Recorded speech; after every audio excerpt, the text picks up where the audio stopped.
Good morning to all Ashadipians. Beta, today we read our first chapter, crop production and management, in your science book. Today we read page number 17 in your science book. So please open page number 17 in your science book. Our today's topics are how crop protected, harvesting, threshing. So in तीन topics को आज हम discuss करने वाले हैं. सो पहले हम बात करेंगे क्रॉप प्रोटेक्शन की. तो बेटा क्रॉप प्रोटेक्शन को समझने से पहले आपको देखो क्या समझना होगा. सबसे पहले हम बात करते हैं वीड्स की कि वीड्स क्या होते हैं. वीड्स आपने पढ़ा होगा, आपकी जूनियर क्लासेस में भी था वीड्स के बारे में. तो वीड्स क्या होते हैं? Weeds are defined as the unwanted plant in the crop field which grow along the main crop. Weeds वो unwanted plant होते हैं जो कि crop field के साथ साथ grow हो जाते हैं. They are strong and dominating competitor for the crops. अब ये क्रॉप्स के लिए डोमिनेटिंग भी है और उनके लिए कंपटीटर भी है. तो बेटा इस लाइन का क्या मीनिंग है? दैट मीन्स अब क्रॉप्स को क्या चाहिए? क्रॉप्स की अगर हमने अच्छे से ग्रोइंग करनी है तो क्रॉप्स को सनलाइट चाहिए, क्रॉप्स को वाटर चाहिए, क्रॉप्स को न्यूट्रिएंट चाहिए. बट वीड्स क्या है? इनका भी डोमिनेटिंग नेचर होता है कि अगर क्रॉप्स को सनलाइट मिल रही है तो वीड्स भी सनलाइट चाहते हैं. क्रॉप्स को वाटर न्यूट्रिएंट मिल रही है ग्रोइंग के लिए तो वीड्स को भी वाटर और न्यूट्रिएंट्स चाहिए. दैट मीन्स ये कंपटीटर है. अगर ये क्रॉप की यील्ड को कम करने का काम करते हैं. आगे देखिए इसके बारे में. वीड्स कंपीट फॉर द, देखिए यहाँ पे बाकी लिखा हुआ है हमने वीड्स के बारे में. Weeds compete for essential components required by crops. कि क्रॉप्स को जो भी कंपोनेंट्स ज़रूरी होंगे क्रॉप्स की ग्रोइंग के लिए, वीड्स उसके लिए compete करते हैं क्रॉप्स के साथ. दे compete for light, water, nutrients and space. कि वीड्स को भी अपनी ग्रोइंग के लिए क्या चाहिए? वीड्स को अपनी ग्रोइंग के लिए लाइट चाहिए, वीड को अपनी ग्रोइंग के लिए वाटर चाहिए, न्यूट्रिएंट्स चाहिए और स्पेस चाहिए. तो वीड्स भी क्या चाहते हैं कि उनकी ग्रोइंग भी क्रॉप के साथ साथ होनी चाहिए. But these are unwanted plants, हमें इनकी नीड नहीं होती. ये क्रॉप की यील्ड को कम करने का काम करते हैं. They reduce the yield and sometimes they are sources of disease as well. कि एक तो ये क्रॉप की यील्ड यानी कि जो फसल की पैदावार है ये उसको कम करने का काम तो करेंगे ही, and sometimes they are the sources of disease as well. कि अगर हमारी क्रॉप में इनकी ग्रोइंग साथ में हो गई, अगर हम इनको ईट कर लें तो इनसे हमें कई तरह की डिसीज़ भी हो सकती हैं. ठीक है बेटा, आगे हम देखते हैं इसके बारे में. अब आएगा टॉपिक आपका क्रॉप प्रोटेक्शन. कि क्या होती है क्रॉप प्रोटेक्शन, हम इसको डिस्कस करने जा रहे हैं. Crop protection, once the crop start growing, एक बार अगर क्रॉप की ग्रोइंग स्टार्ट हो जाती है, it can be attacked and harmed bye insect, paste and weeds. तो इस पर कोई भी अटैक कर सकता है. अगर एक बार क्रॉप की ग्रोइंग स्टार्ट हो गई तो इस पर इंसेक्ट भी अटैक कर सकते हैं, इस पर पेस्ट भी अटैक कर सकते हैं और इस पर वीड्स का भी अटैक हो सकता है. अब देखो इंसेक्ट में क्या आते हैं, जो छोटे छोटे सांप बिच्छू हैं. पेस्ट में क्या, चूहे हो गए या कीड़े मकोड़े हो गए. और वीड्स, अभी मैंने आपको वीड्स डिस्कस कर दिया. That weeds are the unwanted plant which decrease the yield of crop. Therefore it needs to be protected from them. तो हमें क्या ज़रूरत है कि हम वीड से अपनी क्रॉप को बचाना चाहते हैं. The growth of insect can be controlled by spraying insecticide.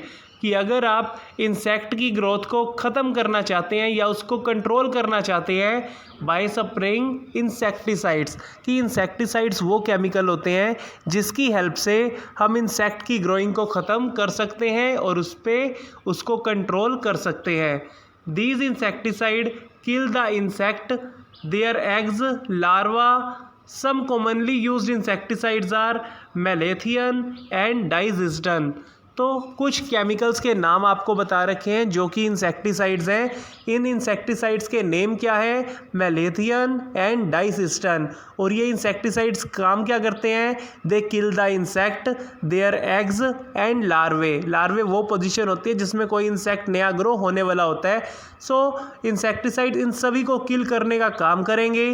That means अगर इंसेक्टिसाइड्स का आप यूज़ करते हैं तो आपको क्रॉप की यील्ड दोबारा से अच्छी मिल सकती है। Pest are the animal that damage crops and causes a lot of loss. Pest वो एनिमल्स होते हैं जो हमारी फसलों को नष्ट करते हैं and causes a lot of loss, जिसके कारण बहुत भारी मात्रा में हानि होती है। Some common pest that harm crops are aphids, fungi etcetera. कुछ कॉमन पेस्ट के नाम बता रखे हैं आपको, aphids and fungi. The crop can protected from them by using good quality pesticides, कि अगर आप अपनी फसलों को इनसे बचाना चाहते हो तो आपको अच्छी क्वालिटी का पेस्टिसाइड यूज़ करना पड़ेगा। तो पेस्टिसाइड्स भी क्या है? जैसे इंसेक्टिसाइड्स केमिकल थे, इंसेक्ट को किल करने का काम कर रहे थे, यहाँ पे पेस्टिसाइड्स वो केमिकल हैं जो पेस्ट को किल करने का काम करते हैं। These pesticide kill the pest. Some commonly used pesticide are glyphosate, BBHC, metam, sodium. तो ये आपके पेस्टिसाइड्स के नेम हैं जो कि कॉमन है, ग्लाइफोसेट, BBHC, मेटम, सोडियम। आइए बेटा नेक्स्ट पढ़ते हैं।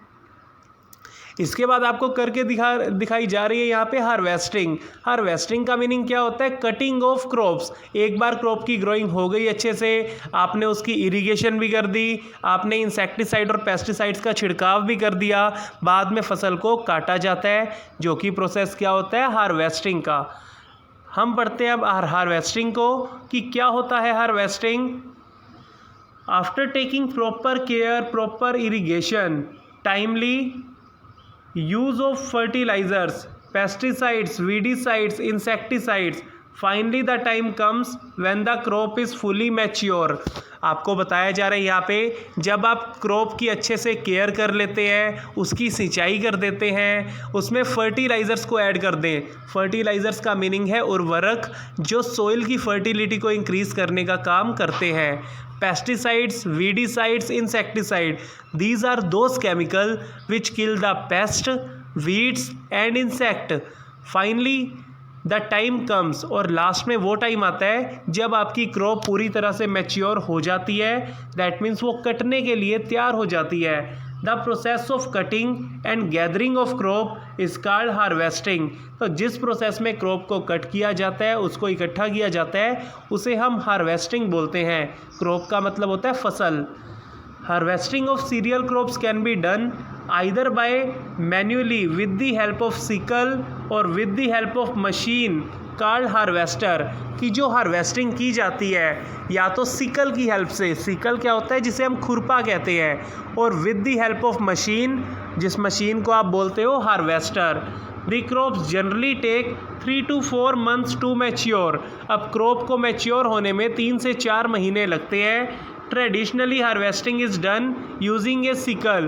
पुराने समय में सिकल की मदद से हार्वेस्टिंग की जाती थी। दैट मीन्स जो फसल की कटाई की जाती थी वो सिकल से। सिकल का मतलब होता है खुरपा। With improvement in technology nowadays specially designed machines called harvester और combine also they commonly used for harvesting. कि अब आज के समय में मॉडर्न टाइम पीरियड में हम मशीन्स की हेल्प से हार्वेस्टिंग करते हैं और थ्रेशिंग भी करते हैं। तो हार्वेस्टर उस मशीन का नाम है जिससे हार्वेस्टिंग बोलोगे, और एक कंबाइन नाम की मशीन है। तो कंबाइनर क्या काम करता है? ये हार्वेस्टिंग भी करता है, थ्रेशिंग भी करता है। तो बेटा थ्रेशिंग का मतलब क्या है? थ्रेशिंग का मतलब है जो आपने, मान लो आपने ग्रेन्स की क्रॉप ग्रो की है, मैच्योर होने के बाद ग्रेन्स को पूरी तरह से सेपरेट कर देना उसके प्लांट से, तो उसको हम क्या बोलेंगे? थ्रेशिंग। आइए हम पूरी तरह से थ्रेशिंग को डिस्कस करते हैं एक बार। थ्रेशिंग किसकी हेल्प से की जाती है? कंबाइन की हेल्प से। इसको हम कंबाइनर बोलते हैं, जो हार्वेस्टिंग और थ्रेशिंग दोनों काम करता है। ठीक है, थ्रेशिंग में क्या आता है? थ्रेशिंग को डिस्कस करते हैं। आइए हम सभी। सो थ्रेशिंग में क्या आएगा? देखिए बेटा, Threshing is the method that generally used by farmers to separate the grains from the stocks after harvesting. कि थ्रेशिंग वो मेथड है जिसमें फार्मर्स क्या करेंगे, फार्मर्स ग्रेन्स को सेपरेट करने का काम करते हैं from the stocks after harvesting. Stock में वो प्लांट्स आते हैं कि आप उनके प्लांट से ग्रेन को बिल्कुल सेपरेट करते हैं हार्वेस्टिंग की प्रोसेस में। यानी कि हार्वेस्टिंग का प्रोसेस होने के बाद हम ग्रेन्स को पूरी तरह से जब सेपरेट कर लेंगे तो उस प्रोसेस को बोलते हैं threshing. The dried stalk are beaten और threshed to separate the grains. जो सूखे पौधे होंगे उनको बीट किया जाएगा और थ्रेश करके हम ग्रेन्स को सेपरेट करेंगे। However in large farms threshing is done by threshing machines. कि जो बड़े बड़े फार्म्स होते हैं वहाँ पे थ्रेशिंग का प्रोसेस किया जाता है थ्रेशिंग मशीन्स की हेल्प से। तो आपको बता दिया, एक कंबाइनर जो है वो एक तरह की थ्रेशिंग मशीन है जो ग्रेन्स को सेपरेट करने का काम करती है। और एक आपका लास्ट प्रोसेस बचा है विनोइंग। विनोइंग भी आप देख लीजिए यहाँ पे। चलो विनोइंग हम नेक्स्ट क्लास में करेंगे। आज के आपके यही टॉपिक्स थे, crop protection, harvesting and threshing. तो बेटा 2 से 3 टाइम्स आपने वीडियो को देखना है। इसमें जो डाउट आपको लगे उसके लिए आप मुझसे प्रॉब्लम लेंगे नेक्स्ट जूम क्लास में। Thank you and have a nice day.